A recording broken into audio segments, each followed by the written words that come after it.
from all around Geelong. I'm here to tell you how football is strong. Thrown in once again, Atwell. He's got about 4 to contest with the ground level Melville. Can't get the footy. Ferrier takes it, gives it to King. King now looks for the lead there of Warland. Warland does well, drew a couple of players.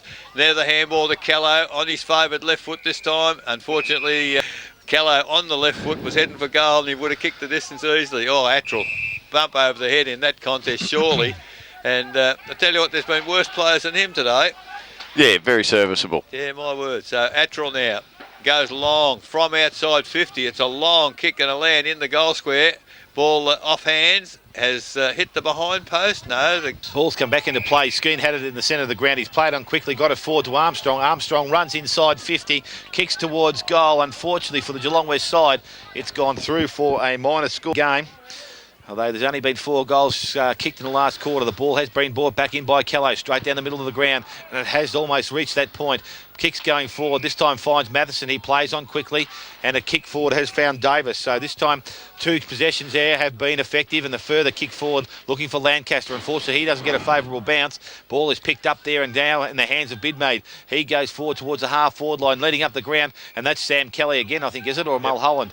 And the ball is transferred quickly, looking for Melville, who's gone forward. Melville had the first grab, couldn't get the second one. Now he's got to work at ground level, but he has support there. Picked up there by Reddy. Ball comes down to McSween, so McSween will need to have some presence there. He doesn't have it.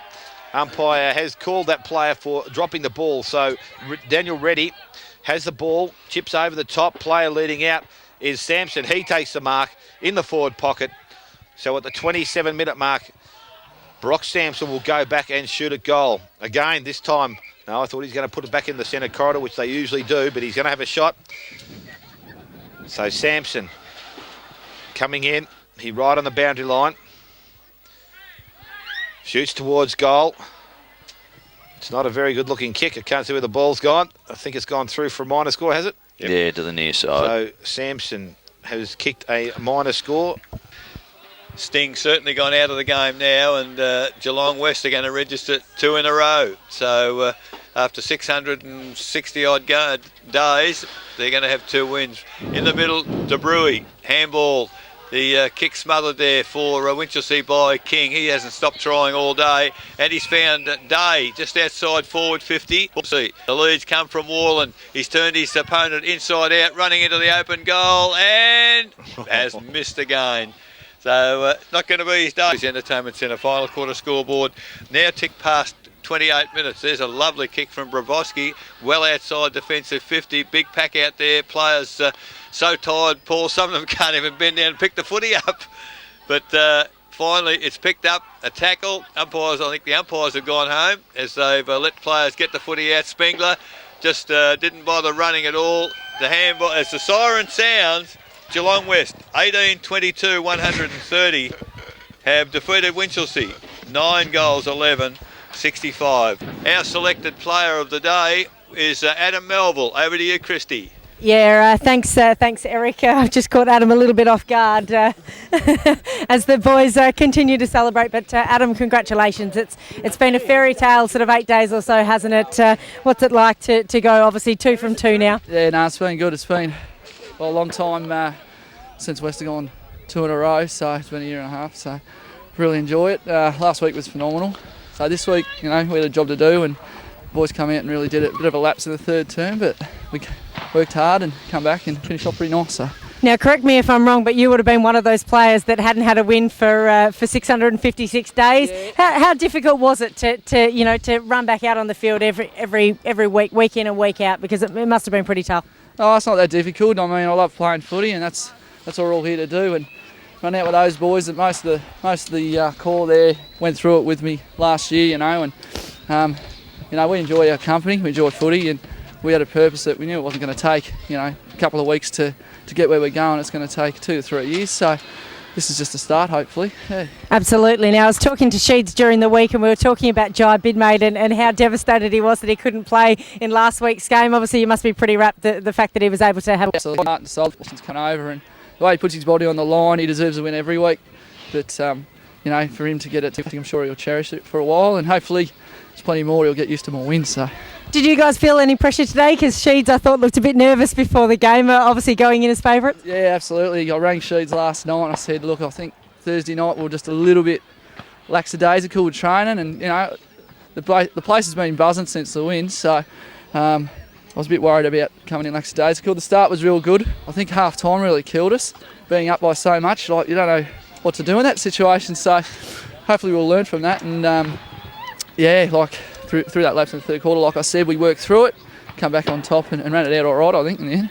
Now, a great game that is Aussie rules football that has a way of throwing things at you left, right and centre. Obviously, you've got Bannockburn next week, another big test. Can you go 3 from 3? Well, you never say never. I mean, we're playing some good brand of footy, and especially on a dry day like today. If we can do that for 4 quarters, you never know.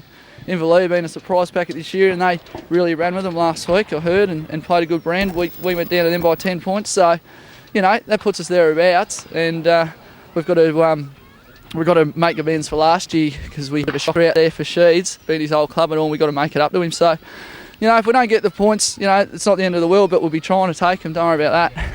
Absolutely. Well, congratulations once again. It was a great effort, and good luck for the rest of the year. Thanks, Chris. Can't get a smile off his face as Brett Sheedy is with Christy. Absolutely. I'm here with the Cheshire cat that is Brett Sheedy. Brett, congratulations. You must be absolutely over the moon with taking that second win in 2 weeks.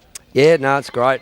We always knew it was going to be hard early, so we just had to weather the storm early, and we weren't completely happy with over 4 quarters. We thought our third quarter were down a little bit, and we'd probably turn the footy over a little bit with our foot skills, but we'll take a 10-goal win any day at this stage.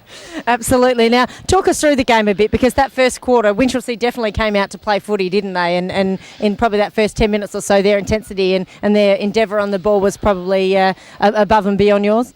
Yeah, we spoke pretty heavily about that before the game, that we had to weather the storm. We knew they'd come pretty hard at us, but we thought our legs would probably carry us a bit further through the game with our fitness, and so we rotated pretty heavily early and while the sun was out, and we just had to weather the storm. We broke even by the 15-minute mark and sort of got out in front by quarter time, so we're pretty pleased with the first quarter.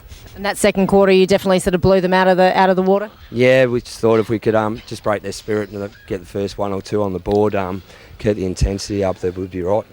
Now, Adam just made mention of the fact that you went in at half time and the boys were like, oh, what do we do? We're in a winning position, and that was obviously something that was a little bit foreign to them. How did you try to, keep the eye focused on obviously the end prize and taking the 4 points? Yeah, we just basically talked about keeping to the basics and keep the intensity up, and knowing again that they'd reload at half time and come pretty hard as the first 7-10 minutes, and they probably was the first 20 minutes where we were probably reactive instead of proactive, and they made all the moves early, but we ended up getting up in the third quarter by 2 points, but we were pretty disappointed with just the way we went about it. But as you say, there's a lot of players in there who've been on the losing end, so it's a situation that they're probably not used to. They'd have to learn, hopefully, to get used to.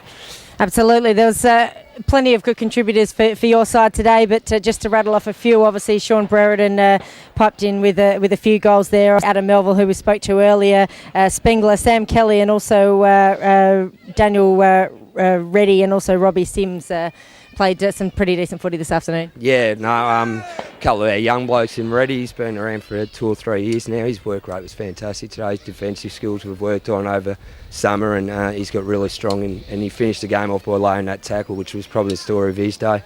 Sam Kelly's got rid of his hamstring problems. He's the type of player can split packs open, take a grab, set you up with the football, and also today got on the end of a few, which was rewarding for him. Now, where to from here? Because obviously, you guys you're up, you're pumped. It's an exciting time around the club. That sort of, that winning feelings back. The confidence is high and that kind of thing. You now come up against Bannockburn, who are obviously playing some pretty handy footy as well. How do you now build on what you've just achieved in the last 8 days? We'll be setting the story straight as soon as we get in the rooms. We keep it in perspective. 7 days, we've probably got the best side in the comp at the minute in Bannockburn. So it doesn't take long. A week's a long time in football, they say, but it can turn around pretty quickly. If we don't keep our heads focused on the job at hand in the future, we've got some tough games coming up that it can all turn back, and we'll be back to square one again. So we'll just know that the hunger's there in the playing list, but we've just got to make sure we stay focused and keep doing the basics at training, getting our preparation right. No worries. Well, you've created some great headlines in the last 2 weeks, so congratulations and good luck for the rest of the season. Thanks a lot, Christy. Cheers, Brett.